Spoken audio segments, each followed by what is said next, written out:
Okay, let's go. So, looking into the first part of chapter 12 here, let's get a strong understanding about these and understand it well. Uh, Breaking this into parts here.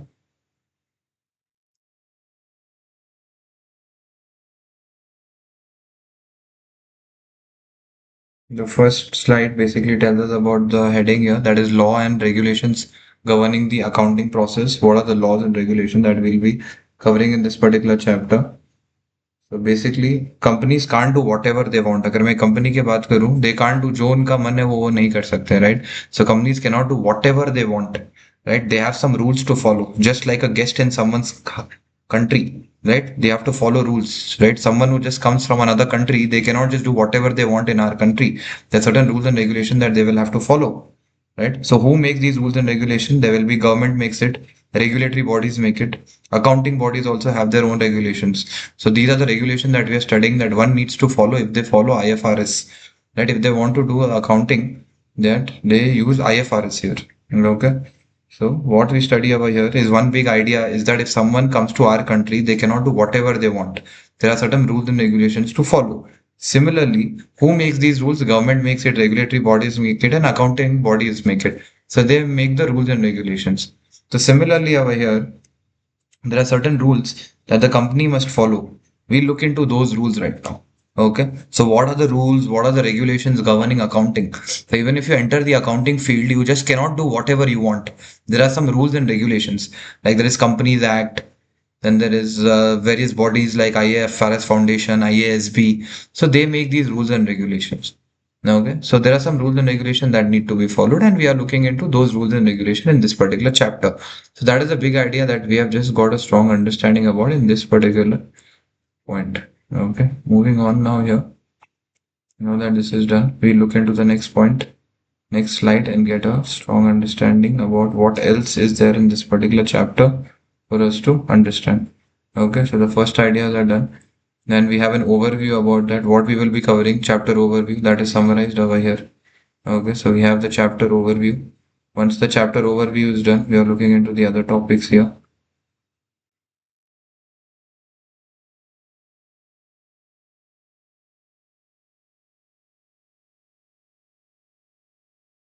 What does this include?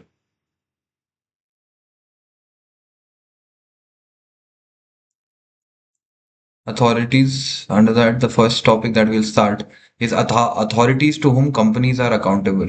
So let's study into that. Who are the authorities to which companies are accountable? So under that, we have certain important ideas. Let's look into that. Right? Who are the authorities to which companies are accountable? To whom are they accountable? Right? Who are these bodies to which a company is accountable? So similarly, if you're a company, you have certain rules and regulations to follow. And who are you responsible for? Who are you responsible to? So firstly, you're responsible to the government, right? Government will enact some regulations to keep the companies accountable. So you have to respond to the government. Just like a guest in the country, they are bound by the rules of the country. If you're a company, you are bound by the rules made by the government. Next, several distinct bodies oversee the companies, each with a different function, and there are various other bodies or their rules also you have to follow. Accountability is not an optional. You have to follow this rule. It's mandatory. It's not optional. And the obligations range from filling statements to paying correct taxes. So whichever statements to file, they will tell you that also. How much tax to pay, they will tell you that also. Right? From filing statements to paying taxes. Right? From filing statements to paying the correct taxes. Okay. From filing the statements to paying the correct taxes. So authorities to whom companies are accountable. Firstly, governments will enact the legislation to keep the companies accountable.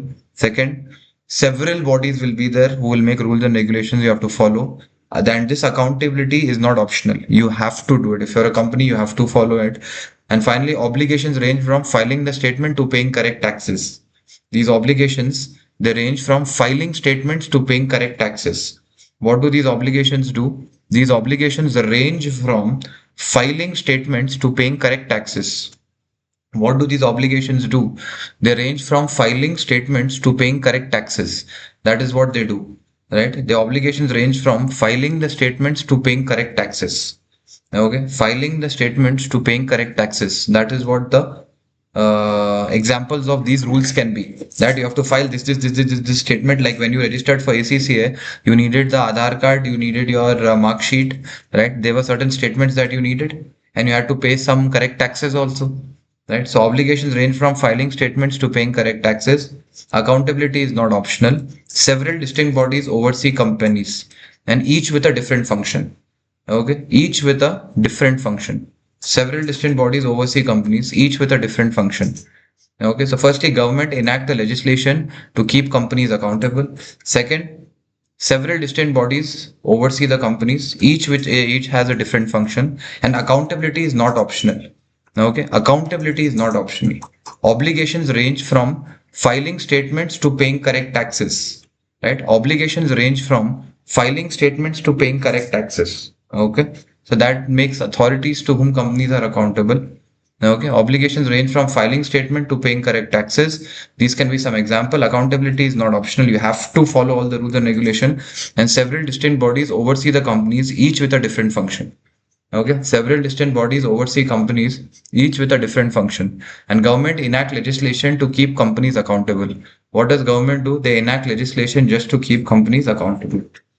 Next, we look into is regulatory bodies. So what about regulatory bodies? Okay, let's look into regulatory bodies. Firstly, most companies have a government department.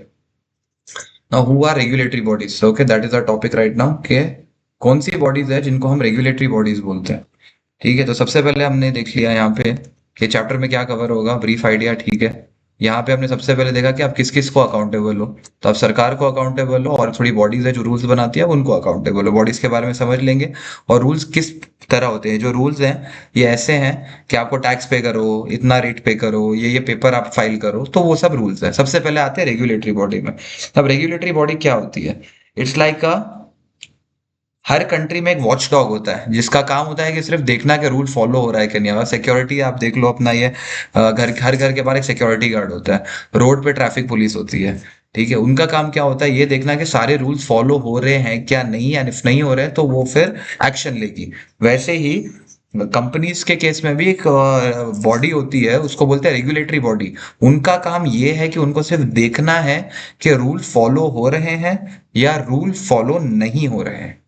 Rule follow हो रहे हैं या rule follow नहीं हो रहे हैं, तो उनका इतना सा काम है। रूल्स फॉलो हो रहे हैं या रूल्स फॉलो नहीं हो रहे हैं, उनको सिर्फ इतना सा देखना है। Okay, so most countries have a government department overseeing company regulation. Okay, तो most countries they have a department. ये वॉच डॉग है कंपनी, ये मान लो सरकार का वॉच डॉग है, ठीक है, सरकार का वॉच डॉग है। तो इनका यही काम है कि ये देखना है कि कंपनी लोग जो है सारी वो क्या रूल फॉलो कर रहे हैं या नहीं कर रहे हैं, और नहीं कर रहे हैं तो फिर ये फाइन लगाएगी।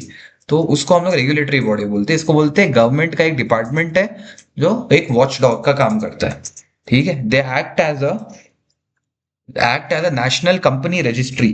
तो इसका क्या मतलब है? सबसे पहले ये लोग कंपनी को ओवरसी करते हैं, और ये हर कंपनी को एक आईडी देते हैं, ठीक है। इसलिए इनको बोलते हैं रजिस्ट्री है ये। मतलब कोई भी कंपनी शुरू करता है तो उनको इनके साथ रजिस्टर करना पड़ता है, ताकि ये उनपे फिर निगरानी रखेंगे, उनपे फिर नजर रखेंगे, ठीक है। तो companies must submit there financial statement, register of share holders, range, register of directors. तो ये सारी डॉक्यूमेंट्स आपको उनको सबमिट करने पड़ेंगे। ये सारे रजिस्टर्स और रिकॉर्ड्स आपको उनको सबमिट करने पड़ेंगे। और ये जो रिकॉर्ड्स हैं ये इन्वेस्टर, क्रेडिटर और पब्लिक के लिए भी एक्सेसिबल है, वो भी देख सकते हैं इनको।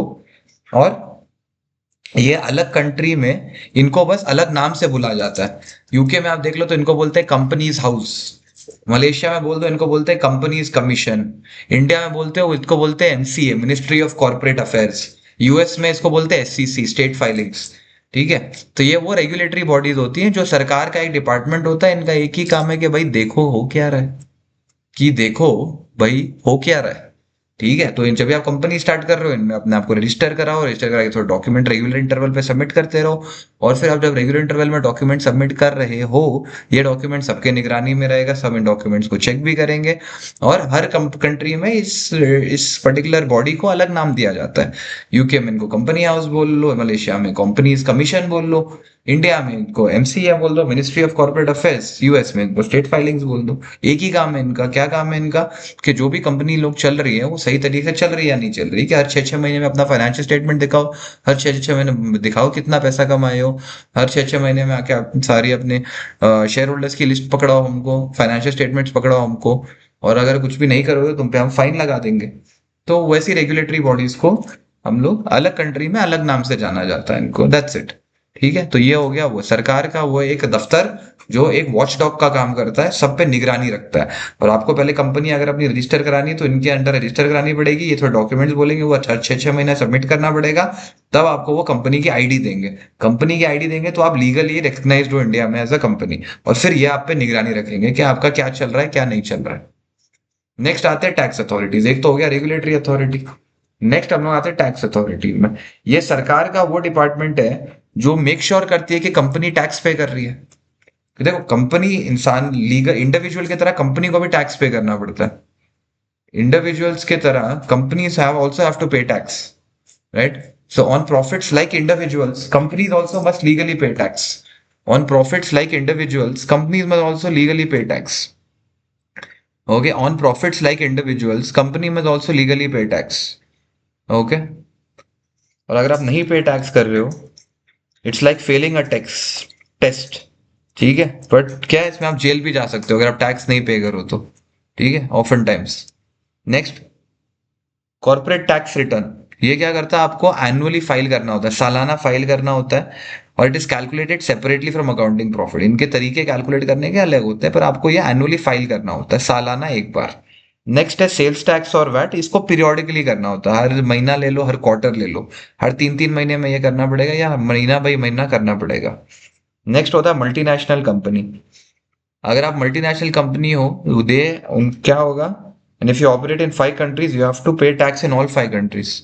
हर एक जुरिडिक्शन जिसमें आप काम करते हो उसमें आपकी जितनी कमाई है उसके अनुसार आपको टैक्स पे करना पड़ेगा। ज्यादा कमाओ ज्यादा टैक्स पे करो, कम कमाओ कम टैक्स पे करो। तो आपको देखना है कि आप हर जुरिडिक्शन में कितना काम कर रहे हो, उसके हिसाब से उतनी पेमेंट होगी आपकी, बस। तो टैक्स अथॉरिटीज क्या है, ये इंश्योर करती है कि कंपनीज टैक्स पे कर रही है। नहीं पे करोगे तो जेल में डाल देंगे। और अगर आपको कॉर्पोरेट टैक्स रिटर्न है वो सालाना फाइल करना है, वैट और सेल्स टैक्स है वो उसका अलग पीरियड होता है, या 6 महीना में, या हर 3 महीने में। हर कंट्री टू कंट्री अलग होता है। मल्टीनेशनल कंपनीज को ये दिक्कत होती है, वो जहां जहां जिस जिस कंट्री में पे कर रही काम कर रही है उस कंट्री में को वहां वहां उनको पेमेंट करना पड़ेगा। तो ये हो गया टैक्स अथॉरिटीज का। तो पहले रेगुलेटरी हाउस का देख लिया, अभी टैक्स अथॉरिटीज का देख लिया कि भाई पैसा कमा रहे हो तो टैक्स दो। कॉर्पोरेट टैक्स है तो सालाना एक बार दे दो। वैट है तो हर 6-6 महीना में हमको इसका इन क्लैरिटी मिलना चाहिए कि क्या चल रहा है। और फिर जो मल्टीनेशनल कंपनीज है, they face obligations in every jurisdiction they operate in. जहां जहां आपका दफ्तर है वहां वहां आपका टैक्स का बिल बनेगा, सिंपल। ठीक है, ये हो गया टैक्स अथॉरिटीज। फिर देखते हैं अदर रेगुलेटरी अथॉरिटीज। थोड़ी और अदर रेगुलेटरी अथॉरिटीज भी है, तो जिनको उनको भी खुश रखना पड़ता है ना। इतने गवर्नमेंट की एजेंसीज इन्वॉल्व हो जाती है कि सबको खुश रखते रखते रखते पैसा कुछ बचता है नहीं जेब में। ठीक है, तो अदर रेगुलेटरी अथॉरिटीज का देखते हैं। ठीक है, some countries have extra watch dogs beside MCA and tax department. कुछ कंट्री होती है उनके एक्स्ट्रा वॉच डॉग होते हैं। ठीक है, तो देखते हैं और क्या वॉच डॉग है। एक होता है sector specific watch dog. Sector का एक होता है वॉच डॉग। तो सेक्टर स्पेसिफिक रूल्स, गैस का, बैंक का, अगर आप बैंक में हो, गैस में हो, चैरिटीज में हो, तो हर एक इंडस्ट्री का अपना एक वॉच डॉग होता है, तो वो भी इन्वॉल्व हो जाता है। ठीक है, इनका रहता है कि आप लोगों के हित में काम करो, कि आपका काम पब्लिक इंटरेस्ट से ऊपर नहीं होना चाहिए, कि आप ऐसा कुछ भी नहीं करो कि इन्वायरमेंट डैमेज कर रहे हो, लोगों को नुकसान पहुंचा रहे हो, या इन जनरल जो मासेस है उनको कोई दिक्कत हो रही है आपके काम करने की वजह से। तो ये काम इस पर्टिकुलर वॉचडॉग का होता है, जो स्पेसिफिक होता है टुवर्ड्स अ सेक्टर, जो स्पेसिफिक सेक्टर वॉचडॉग होता है। Okay, so many industries have a sector specific watchdog. ठीक है, नेक्स्ट अपन देखते हैं स्पेशलिस्ट। इनको आप स्पेशलिस्ट रेफरी भी बुला लो, कि एक ऐसा रेफरी है जो सिर्फ उसी पर्टिकुलर गेम के लिए है, उसी पर्टिकुलर सेक्टर के लिए। नेक्स्ट आप देखो, एफसीए एंड पीआरए नाम के दो वॉचडॉग्स हैं। ये लोग सिर्फ मेनली बैंक और फाइनेंशियल फर्म्स पे निगरानी रखते हैं, है ना। एक ही फर्म हर कंपनी हर इंडस्ट्री में हर समय नहीं देख पाएगा, है ना। तो हर एक सेक्टर का अपना एक वॉचडॉग है। नेक्स्ट है चैरिटी कमीशन। कोई भी कंपनी अगर अपने आप को एज अ चैरिटी रजिस्टर कराती है तो उन पे ये लोग निगरानी निगरानी रखते हैं। नेक्स्ट है अपना OPGEM, ये गैस और इलेक्ट्रिसिटी का वॉचडॉग है। अगर आपकी कंपनी वो गैस और इलेक्ट्रिसिटी में काम करती है तो ये लोग वहां निगरानी रखेंगे। तो हर एक सेक्टर का अपना वॉचडॉग होता है और जिसको आपको खुश रखना पड़ता है। आप जिस भी इंडस्ट्री में स्टार्ट कर लो, आप जिस भी इंडस्ट्री में स्टार्ट कर लो, हर कंपनी का अपना एक वॉचडॉग होता ही होता है और आपको उसको भी खुश रखना पड़ेगा। उसके भी थोड़े फाइलिंग्स होते हैं, उसका भी थोड़ा पैसा होता है जो देना पड़ेगा। ये सारी चीजें करनी ही पड़ेगी आपको भी। नेक्स्ट हम लोग देखते हैं कंपनीज एंड अथॉरिटीज। ओके, तो सबसे पहले होता है multiple bosses. Companies answer to many authorities at one, not just one. ठीक है, तो इसका की आइडिया क्या है अपना, जो समराइज कर रहा हूँ, कि आपको काफी सारे अथॉरिटीज को जवाब देना पड़ेगा। अब सिर्फ एक की बात नहीं है, तो एटलीस्ट एक हो जाती है कॉर्पोरेट मेन जो ओवरऑल सेक्टर है एक वो, और एक आपका स्पेसिफिक सेक्टर वो। मेनली दो तो रहती है मिनिमम, उसके ऊपर भी कहीं कहीं मिनिमम दो रहेंगी। नेक्स्ट है center at the web. Company is in the middle, they are connected to MCA, tax, sector regulator. तो टैक्स वाले को भी आपको पे करना पड़ेगा। MCA है जो सरकार की बॉडी है, मिनिस्ट्री ऑफ, वो एक मिनिस्ट्री होती है, तो उसका भी आपका लेना पड़ेगा, टैक्स वालों का भी लेना पड़ेगा। और आपका सेक्टर, जिस भी सेक्टर में आप काम शुरू कर रहे हो, तो वो भी एक बंदा रहेगा। तो दो से तीन तो डेफिनेटली रहने वाले, आप सबके बीचों बीच बैठते हो। All the organisation must retain accounting records for minimum period. कम से कम एक सर्टेन पीरियड तक आपको सारा अपना रिकॉर्ड रखना पड़ेगा, नहीं तो फिर वो रेड हो जाएगी और अगर आपके रिकॉर्ड्स नहीं है तो बाद में दिक्कत होगी। 3 दिन के अंदर आपको आंसर करना है सब कुछ। नेक्स्ट है analogy. Retaining records is like keeping receipts in case of an audit, कि हर एक चीज का आपको प्रॉपर रिकॉर्ड रखना बहुत जरूरी है। And different jobs, each authority protects a different public interest. MCA focuses on transparency, tax focuses on revenue, RBI focuses on banking। कि हर एक अथॉरिटी एक डिफरेंट पब्लिक इंटरेस्ट की निगरानी करता है। Each authority protects a different public interest. ठीक है, each authority it protects a different public interest. MCA अलग, टैक्स अलग, RBI अलग। So each authority protects a different public interest. ठीक है, each authority protects a different public interest, वो बहुत जरूरी है। ठीक है, तो each authority it protects a different public interest. Each authority protects a very different public interest. Okay, so each authority protects a different public interest, very important. Okay, ये हो गया अपना each authority it protects a different public interest. That is about each authority protecting a different public interest. ये हो गया अपना accountability. Next, legislation governing financial statements. ठीक है, तो फाइनेंशियल स्टेटमेंट जब हम बनाते हैं तो उस पे कौन सा लेजिस्लेशन गवर्न कर रहा है वो देख लेते हैं भाई, चलो। तो that is about the first part. ठीक है, तो यहाँ पे अपना फर्स्ट पार्ट इन जनरल सारी चीजें होगी। ठीक है, आपको बहुत सारे लोगों को खुश रखना पड़ेगा अगर आप अपना नया काम शुरू कर रहे हो तो। सबसे पहले सरकार होती है।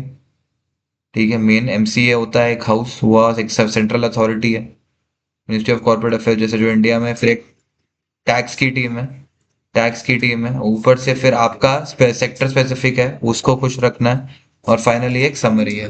ठीक है, तो अब तक हमने चार देख लिया, कि एक होगा सेंट्रल, जो आपका MCA है, ये एकदम सेंट्रल होता है पूरे देश का।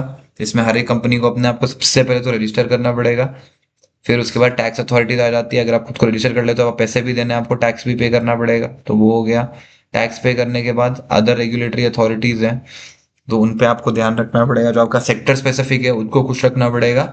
And a summary. ठीक है, एकदम सिंपल है। अब आते हैं फाइनेंशियल स्टेटमेंट, आप जो बनाओगे, रिपोर्ट बनाओगे, स्टेटमेंट बनाओगे, उसको कौन कौन से लोग ओवरसी कर रहे हैं और उसका क्या प्रोसेस है, बस सिंपल सी बात है। So let's look into this here. Legislation governing the financial statement. So let's look into this. What about this? ठीक है, तो सबसे पहले देख लेते हैं हमको कि एग्जैक्टली क्या है यहाँ पे। तो सबसे पहले है कि गवर्नमेंट बताती है हमको कि हमको फाइनेंशियल स्टेटमेंट्स कैसे बनाने हैं। सिंपल, क्या फॉर्मेट है उसमें भी सरकार का से रहता है। ओके, कैसे फाइनेंशियल स्टेटमेंट्स बनेंगे। Next, UK. यूके की अगर मैं बात करूं, क्योंकि अपना ACCA पढ़ रहे हैं, तो वहां पे एक एक्ट है, कंपनीज एक्ट 2006। तो वो बेसिकली गवर्न करता है कि फाइनेंशियल स्टेटमेंट्स कैसे बनेंगे। नेक्स्ट मैं बात करूं, other countries have an equivalent legislation. Her country का अपना होता है। इंडिया में अपना कंपनीज एक्ट है, यूके का अपना एक्ट है, लंदन का अपना एक्ट है, ऑस्ट्रेलिया का अपना एक्ट है, दुबई का अपना एक्ट है, सबका अपना एक्ट है। सबकी अपनी बातें हैं, ठीक है। तो गवर्नमेंट लेजिस्लेशन बताती है कि हमको फाइनेंशियल स्टेटमेंट किस फॉर्मेट में बनाना है। यूके की ये लेजिस्लेशन का नाम है, वो जो बॉडी का नाम है गवर्नमेंट की जो ये हमको बताती है, उस बॉडी का नाम है कंपनी, या उस रूल सेट का नाम है, फ्रेमवर्क का नाम है जो हमको देती है वो, कि उसके हिसाब से हमको फाइनेंशियल स्टेटमेंट बनाना है। तो उसको हम लोग बोलते हैं कंपनीज एक्ट 2006। अदर कंट्रीज जो होती हैं उनका एक इक्विवेलेंट लेजिस्लेशन होता है, फिर other countries have an equivalent legislation. और हमको क्या करता है, we have to ensure the stakeholders can access and understand financial position. हमको क्या करना है, we have to ensure that stakeholders can access and understand the financial position. हमको क्या करना है, we have to ensure that stakeholders can access and understand financial position. ठीक है, अब क्यों करना जरूरी है, ताकि इन्वेस्टर हुआ, बैंकर हुआ, एम्प्लॉय हुई, इन सबको एटलीस्ट समझ में आए कि कैसे बना फाइनेंशियल स्टेटमेंट में एग्जैक्टली लिखा किया गया है। तो मिनिमम ये रहता है कि उनको तो समझ आए, क्योंकि उनको ही चाहिए होता है। अब ऐसे तो नहीं बोल सकते बनाने, या अगर आप छोड़ दो कि जैसे बनाना है बना दो, तब तो और ही प्रॉब्लम। एटलीस्ट आप पहले बना के रखते हो, बनाते हो उनको ऐसे ऐसे ऐसे ऐसे बनाना है। And finally the result is all companies report in the same way. वो एक बहुत अच्छी चीज हो जाती है। अगर आप एक रूल बना दो तो सब लोग एक जैसा बनाएंगे, और जब सब लोग एक जैसा बनाएंगे तो आप कंपेयर कर पाओगे आराम से। तो वो एक बहुत अच्छी चीज है ना। तो दैट इज अबाउट दिस। तो गवर्नमेंट पहले तो उनका भी रहता है कि आप कैसे बनाओ फाइनेंशियल स्टेटमेंट। एक बार वो हो गया, और तो आप उसके हिसाब से बनाते हो, और सब उसके हिसाब से बनाते हो, तो और भी अच्छी बात है कि सबका आप कंपेयर भी कर सकते हो। और इसका मिनिमम ये रिक्वायरमेंट रहता है कि यार जिन लोगों को इसकी जरूरत है, मिनिमम वो लोग सीखे तो यूटिलाइज कैसे करना है। अदर कंट्रीज होती है उनकी एक इक्विवेलेंट लेजिस्लेशन होती है, and the UK's governing law is the companies act 2006। तो ये जो कंपनीज एक्ट 2006 होती है, they are the governing law. जो कंपनीज एक्ट 2006 होती है, they are the governing law. वो बताती है कैसे करना है चीजों को। Okay, so the companies act 2006 is the governing law. तो ये बताती है क्या है क्या नहीं है। अदर कंट्रीज है, दे हैव एन इक्विवेलेंट लेजिस्लेशन। ये इंश्योर करती है कि सारे स्टेक होल्डर सारी चीजों को अच्छे से समझे। ये इंश्योर करेगा कि legislation standardises the reporting expectation. And government will legislate, government बताएगी कि in what format reports are produced, किस फॉर्मेट में सारी चीजें प्रोड्यूस होती है, ये सरकार बताती है। गवर्नमेंट बताएगी कि how often and in what format statements are produced. UK का जो लॉ है उसको कंपनीज एक्ट 2006 बोलते हैं। Other countries they often have an equivalent legislation, and they ensure stake holders, they have an equivalent legislation. Stake holder they ensure can access the understand the financial position. And legislation क्या होता है, it standardises the reporting across companies. Legislation क्या करता है, it standardise reporting across companies. So across companies क्या होता है, legislation standardise the reporting expectation. जो लेजिस्लेशन होता है ये स्टैंडर्डाइज करता है रिपोर्टिंग एक्सपेक्टेशन अक्रॉस कंट्रीज। ठीक है, तो अक्रॉस कंट्रीज में लेजिस्लेशन स्टैंडर्डाइज कर देता है एक्सपेक्टेशंस। तो ये हो गया अपना यहाँ पे कि हाउ डज इट वर्क, क्या फाइनेंशियल स्टेटमेंट कैसे बताओ, वो भी सरकार की एक डिपार्टमेंट आपको बताएगी। हर दुनिया में हर देश की अपनी एक ऐसे बॉडी होती है, अपना एक फ्रेमवर्क होता है। और इससे फायदे क्या होते हैं कि सबका फाइनेंशियल स्टेटमेंट एक जैसा बना, और जब एक जैसा बनेगा तो सबको कंपेयर भी कर लो। और सारे स्टेक होल्डर जिनको भी उस चीज की जरूरत है उनको ऐसा बनना चाहिए कि उनको समझ में आए। तो उसको मद्देनजर रखते हुए ही कंपनीज एक्ट वो सारे प्रोविजंस बना देती है। तो कोई भी स्टेटमेंट कोई भी कंपनी का उसके पार्ट कॉम्पिटिटर के साथ आप कंपीट कर सकते हो, कंपेयर कर सकते हो। नेक्स्ट है the true and fair standard. Next आते हैं ट्रू एंड फेयर। ओके, तो मेन रिक्वायरमेंट क्या है ट्रू एंड फेयर का, अगर अपन देखें कि मेन रिक्वायरमेंट क्या है। Okay, what is the main requirement, the true and fair standard. तो ट्रू एंड फेयर क्या बोलता है, ट्रू एंड फेयर का एग्जैक्ट मतलब क्या हुआ, कि मेन रिक्वायरमेंट है कि बोलता है कि फाइनेंशियल स्टेटमेंट आपका ट्रू एंड फेयर होना चाहिए। ओके, फाइनेंशियल स्टेटमेंट आपका ट्रू एंड फेयर होना चाहिए, वो पहली चीज। ओके, फाइनेंशियल स्टेटमेंट आपका ट्रू एंड फेयर होना चाहिए। ओके, फाइनेंशियल स्टेटमेंट आपका ट्रू एंड फेयर होना चाहिए। आपका जो फाइनेंशियल स्टेटमेंट है it must be true and fair, that is the first thing. Okay, जो भी आपका फाइनेंशियल स्टेटमेंट है it must be true and fair. ठीक है, दूसरा क्या बोलता है कि आपको सारे स्टैंडर्ड्स फॉलो करने हैं, नो चेरी पिकिंग। ठीक है, कि जो स्टैंडर्ड्स अप्लाई होंगे सारे के सारे आपको फॉलो करने हैं। ऐसा नहीं है कि आपने ये कर लिया वो नहीं किया, तो you can't do cherry picking. सारे के सारे आपका जो भी फ्रेमवर्क है सारे रूल्स आपको फॉलो करने पड़ेंगे। पहला है कि आपका financial statement true and fair होना चाहिए। ट्रू मतलब फैक्चुअली करेक्ट, फेयर मतलब अनबायस्ड। ट्रू मतलब फैक्चुअली करेक्ट होना चाहिए, फेयर मतलब अनबायस्ड होना चाहिए।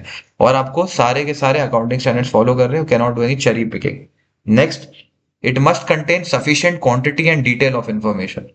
नेक्स्ट क्या है, they must contain sufficient quantity and sufficient detail of information.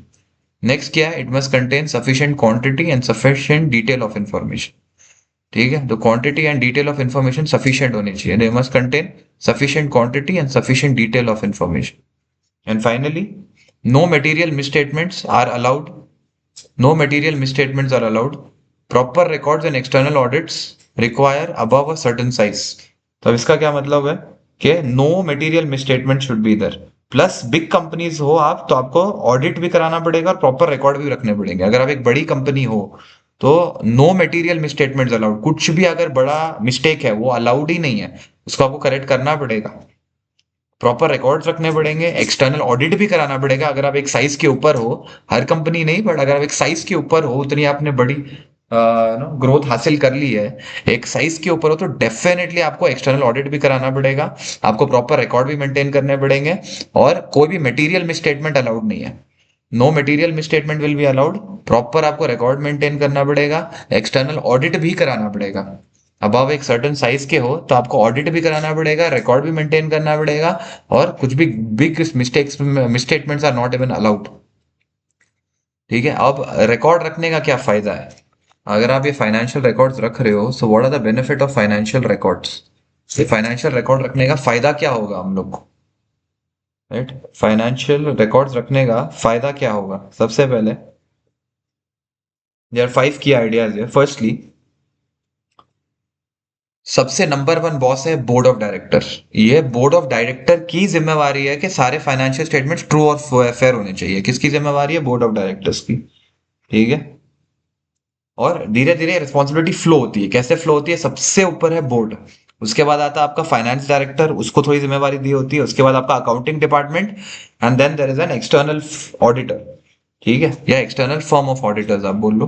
तो ये ऐसे फ्लो होती है रिस्पॉन्सिबिलिटी, कि अल्टीमेटली रोल बोर्ड की रिस्पॉन्सिबिलिटी है, पर जो मेन काम है वो एक एक्सटर्नल फर्म करके देता है ना। मेन रिस्पॉन्सिबिलिटी बोर्ड की है, पर ये एक काम एक फर्म करके देता है। ठीक है, अल्टीमेट रिस्पॉन्सिबिलिटी आपके पेरेंट्स की है कि आप लोग की एक अच्छी जॉब लग जाए और आप लोग फाइनेंशियली अपने पैरों पे खड़े हो जाओ। ठीक है, पर एक external firm like first principle is helping के आपको अपना एग्जाम पास कर लो, but ultimate responsibility is your parents. But एक या आपकी खुद की, however you'd like to put it, right, पर एक एक्सटर्नल फर्म आपकी मदद कर रहा है यहाँ पे बस। तो बोर्ड क्या करता है? फाइनेंशियल डायरेक्टर को बताता पे एलोकेट करता है, फाइनेंस डायरेक्टर अकाउंटिंग डिपार्टमेंट को बोलता है, अकाउंटिंग डिपार्टमेंट की एक एक्सटर्नल फर्म की हेल्प लेती है और एक्सटर्नल ऑडिट करवाती है और सारी चीजें एकदम क्लियर रखती है। तो अल्टीमेट रिस्पॉन्सिबिलिटी के फाइनेंशियल स्टेटमेंट सही है, ये बोर्ड की होती है, पर करता कौन है काम में? एक्सटर्नल फर्म करता है एक। ठीक है, और directors can not escape the accountability even if they were not involve. Ultimately जो सिर है वो डायरेक्टर का ही है लाइन पे, है ना। अगर कुछ भी गलत हुआ तो डायरेक्टर पे ही जाएगा, बोर्ड ऑफ डायरेक्टर्स की ही रिस्पॉन्सिबिलिटी। अल्टीमेटली कुछ भी गलत हो तो उन्हीं पे जाना है। ठीक है, and legal responsibility is a chain not isolated to prepare. इसका मतलब है कि जो लीगल रिस्पॉन्सिबिलिटी वो लिंक्ड है। अगर जूनियर ने मिस्टेक की है तो इसका मतलब है ऊपर वाले ने भी नहीं चेक करके या ओवरसी करके उसकी भी उतनी ही गलती है। तो रिस्पॉन्सिबिलिटी भी चेन में है। आप ये नहीं बोल सकते हो, कितने लोग ये करते थे, यार वो तो जूनियर था जो बना रहा था, उसने बना दिया, उसने कर दिया, मेरे को क्या पता। That is not possible. Final signature आपका ही होना है, किसी ने भी बनाया हो, और आपका ही कुछ भी गलती हो तो आपको ही पकड़ा जाएगा। फाइनली, अगर कुछ भी गलती होती है तो वो सब पे पड़ती है। आप ये नहीं बोल सकते कि जूनियर था, उसको आता नहीं था, उसने गलती कर दी, उसने बना दिया। आपने तो साइन किया है ना, आपको ध्यान देना चाहिए था। तो अभी बस जूनियर है करके बोल नहीं सकते हो आप। ठीक है, जूनियर है करके आप बोल नहीं सकते। और अगर आप कुछ गलतियां रही और आपने कंप्लाई नहीं किया तो क्या क्या कॉन्सिक्वेंसेस हो सकते हैं उसके, चलो वो देखते हैं। कि अगर आपने नहीं फॉलो किया सही से, या आपने ऐसे आप कुछ गलती करते हुए पकड़े गए, right, so what are the consequences? ठीक है, आप गलती करते हुए पकड़े गए, what are the consequences? Number one, ठीक है, तो एक क्रिमिनल ऑफेंस है। अगर आप अकाउंट नहीं रखते हो या फेक अकाउंट्स बनाते हो, पहली बात तो वो एक क्रिमिनल ऑफेंस है। ठीक है, it's like traffic rules. Small violation है तो फाइन लगेगा, बिग वायलेशन है तो जेल पड़ेगी। Okay, next, directors are liable. Directors can be personally fined even if the account team made the error. Right, directors can be personally fined. ठीक है, जो directors हैं उनको पर्सनल फाइन लग जाएगा, even if the account teams made the error. अगर कोई accounting team भी गलती करती है, डायरेक्टर का पर्सनल फाइन लगेगा, डायरेक्टर को भी फाइन देना पड़ेगा। वो ये नहीं बोल सकता मैंने तो बनाया ही नहीं, ना फाइनल सिग्नेचर तो आप ही ने किया। ठीक है, और सब पे फाइन लगने वाला है। ठीक है, ऐसा नहीं है कि सिर्फ एक ही बंदे को होगा, बट अल्टीमेटली रिस्पॉन्सिबिलिटी उसकी है, बट इसका जो नुकसान है वो सबको भरपाई करनी पड़ेगी उसका। And one problem makes the next problem worse, so it's harder to fix later. तो आपको कोशिश करना है कि सारी चीज आप सही से करो, क्योंकि आप जब आप गलतियां करते जाओगे आप नोटिस करोगे एक गलती से दूसरी, दूसरी से तीसरी, तीसरी से चौथी गलतियां होती ही जाएंगी। ठीक है, गलतियां होती ही जाएंगी। तो that will be a problem. Next देखते हैं हम लोग कि इंटरनेशनल रेगुलेशन, ये अपना अलग साइड है। अब तक हमने ये समझ लिया कि ये लेजिस्लेशन वाला पार्ट कंप्लीट हुआ, कि एक लॉ है वो बोलता है कि ट्रू और फेयर होना है अपना सब कुछ। ठीक है, तो वो हमने देख लिया। और ट्रू और फेयर होना बहुत जरूरी है, और कुछ भी अगर गलतियां होंगी तो उसके फाइन सबको लगने वाले हैं। बोर्ड ऑफ डायरेक्टर की अल्टीमेट रिस्पॉन्सिबिलिटी है, अगर वो नहीं भी इन्वॉल्व है बनाने में, तो पर उसने चेक तो करा, उसने साइन तो किया, तो बाद में ये बोल नहीं सकता है कि I didn't do it, my junior did it, not possible. Consequences of compliance failure, ठीक है, कंप्लायंस का फेलियर का जिम्मेवारी हो सकता है। तो making failing to maintain the records is a problem. Directors can be personally fined also. ठीक है, and each consequences makes the next one harder to resolve. तो आप कोशिश करनी है कि आप नहीं करो गलतियां, नहीं तो एक से एक फिर करते जाएंगे और गलतियां होती रहेगी और फिर बहुत सारी गलतियां हो जाएंगी। ठीक है, so that is about this, moving on now. Next है अकाउंट इंटरनेशनल रेगुलेशन की। अब आप इसी से करो एक इंटरनेशनल क्वालिफिकेशन, तो इसमें थोड़े इंटरनेशनल रूल्स भी आ जाते हैं। तो वो इंटरनेशनल रूल्स को देखते हैं सबसे पहले।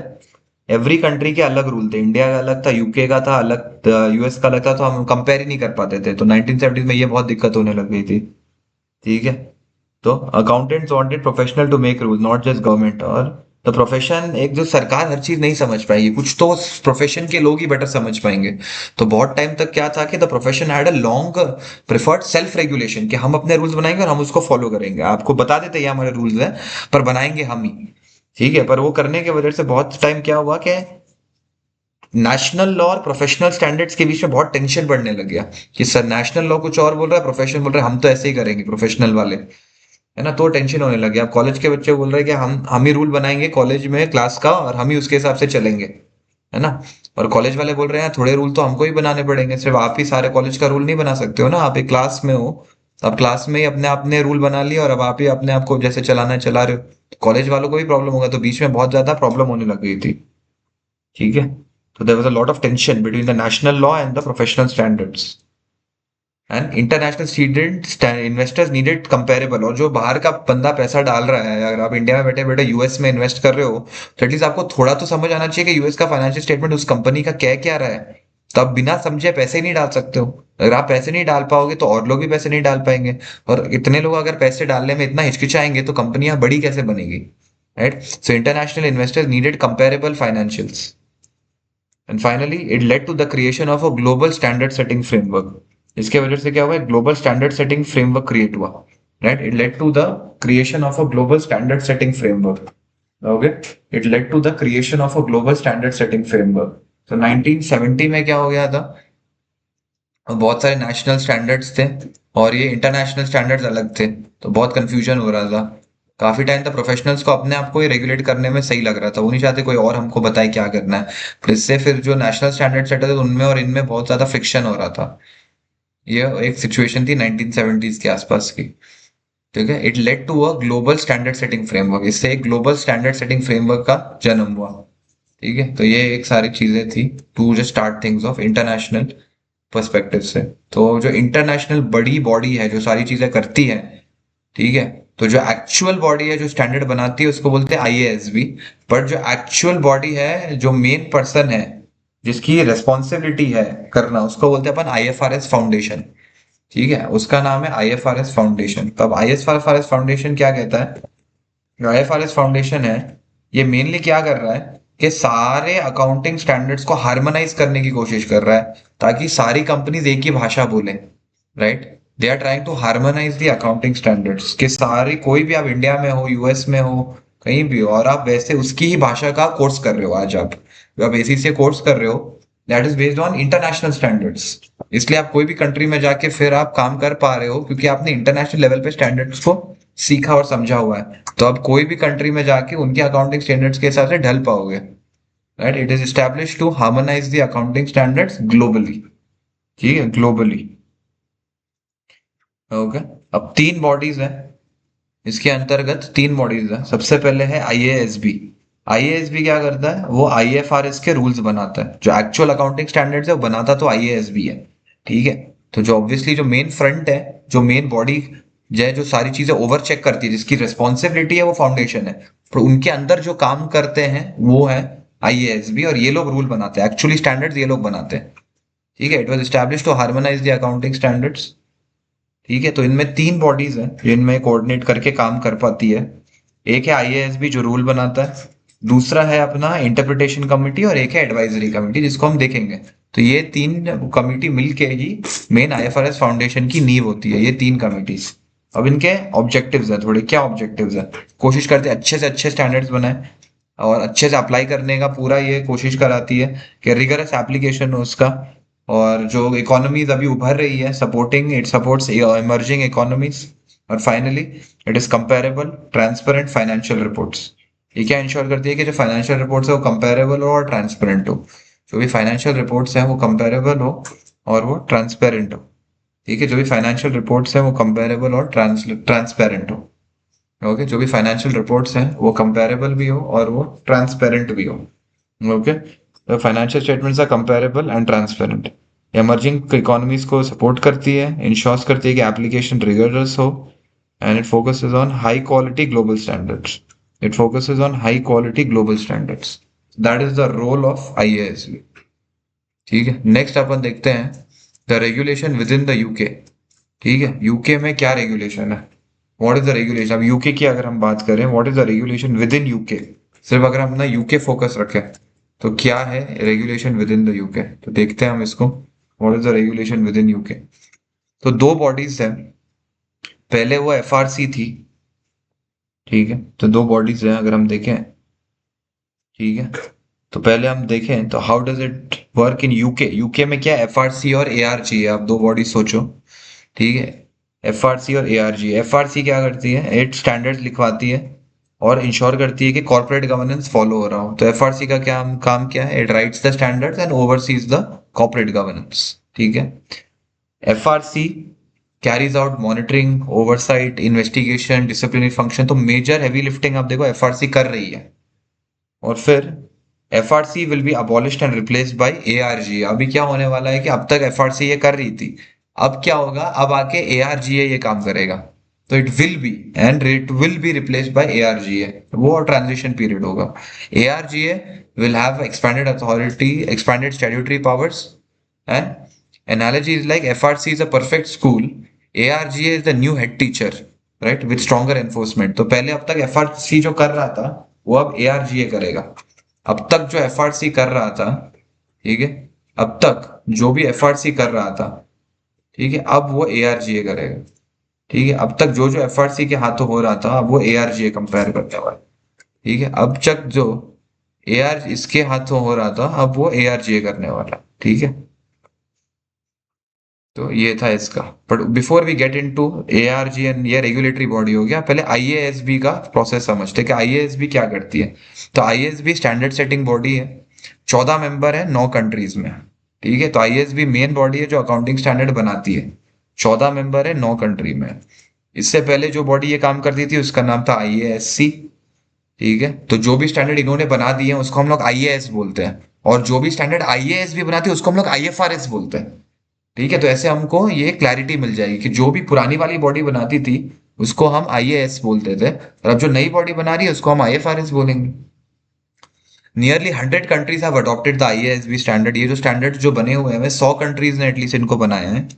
और ये जो स्टैंडर्ड सेटिंग प्रोसेस है वैसे शुरू होता है कि पहले डिस्कशन पेपर होता है, फिर एक्सपोजर ड्राफ्ट आता है, फिर फाइनल आईएफआरएस इशू हो जाता है। तो सबसे पहले it starts with discussion paper, then it goes towards exposure draft, और फिर फाइनल आपका आईएफआरएस इशू होता है। बट सबसे पहले क्या होता है कि डिस्कशन पेपर होना जरूरी है। आप गलतियां ढूंढ लो, इशू एक आइडेंटिफाई करो आप, फिर उस पर एक डिस्कशन पेपर बनाओ, ठीक है। थोड़ा सा और वो फाइनल हो, बेटर हो तो एक एक्सपोजर ड्राफ्ट बना दो। उसके बाद फाइनल आईएफआरएस पब्लिश हो जाता है, और उसके बाद अगर कुछ चेंजेस करते हैं तो फ्यूचर में अमेंडमेंट भी हो सकता है, ठीक है। बट शुरू होता है एक आइडिया से जहां आप गलती ढूंढते हो कुछ, और उस पर फिर आप डिस्कशन पेपर और एक्सपोजर ड्राफ्ट से चेंजेस करने को देखते हो। फाइनली अगर हम कंपेयर करें ठीक है, अगर हम फाइनल चीज अपन एक कंपेयर करें नेशनल और इंटरनेशनल रेगुलेशन, तो हमेशा तो पहले तो ये याद रखना होगा कि हर कंपनी के दो लेयर होते हैं जिनको इनको ध्यान रखना होता है, एक होता है नेशनल, एक होता है इंटरनेशनल। दोनों सिस्टम पैरेलली चलते हैं। देखिए, following IFRS does not automatically mean you follow companies act also. Companies act UK में है, आईएफआरएस इंटरनेशनल है। ठीक है, यूके का अगर मैं एग्जांपल लूँ, जो कंपनीज एक्ट है वो मेन कंपनी लॉ है। ठीक है, फिर जो एचएमआरसी है वो इनकी टैक्स अथॉरिटी है। कंपनी हाउस है जो इनका एमसीए है, रजिस्ट्रार का। जो रेगुलेटरी बॉडी है वो एफआरसी है, जो एआरजी होने वाला है। और जो यूके कॉर्पोरेट गवर्नेंस कोड है, ये इन लोग का रूल्स फॉर डायरेक्टर्स है। तो इनको ये सारी चीजों का मद्देनजर रखते हुए ही आगे बढ़ना होगा। सोचो, इतनी बॉडीज का ध्यान रखना पड़ता है एक कंपनी को। ठीक है, इंटरनेशनल स्टैंडर्ड्स की हम लोग बात करें तो आईएफआरएस फाउंडेशन है, आईएएस भी है जो आईएफआरएस बनाते हैं। और ये 100 कंट्रीज में अडॉप्टेड है। वो सबसे अच्छी चीज है कि ऑलमोस्ट 100 कंट्रीज में ये अडॉप्टेड है। ठीक है, तो आईएफआरएस फाउंडेशन है, आईएएस भी है, IFRS, IFRIC, these are adopted in 100 countries यार। 100 कंट्रीज में ये अडॉप्टेड है। एंड फाइनली अगर मैं बात करूं नेशनल लॉ की, तो national law is mandatory, it's enforceable. जो नेशनल लॉ होता है वो मैंडेटरी है। इंटरनेशनल स्टैंडर्ड्स वॉलेंट्री है। ठीक है, जो नेशनल लॉ है वो मैंडेटरी है, जो इंटरनेशनल लॉ है वो वॉलेंट्री है। Okay, national law is mandatory, international law is voluntary. कि अगर आप वो करो तो बहुत फायदा मिलेगा। ठीक है, तो ये हो गया अपना चैप्टर 12। कल इसके थोड़े से ही क्वेश्चंस हैं।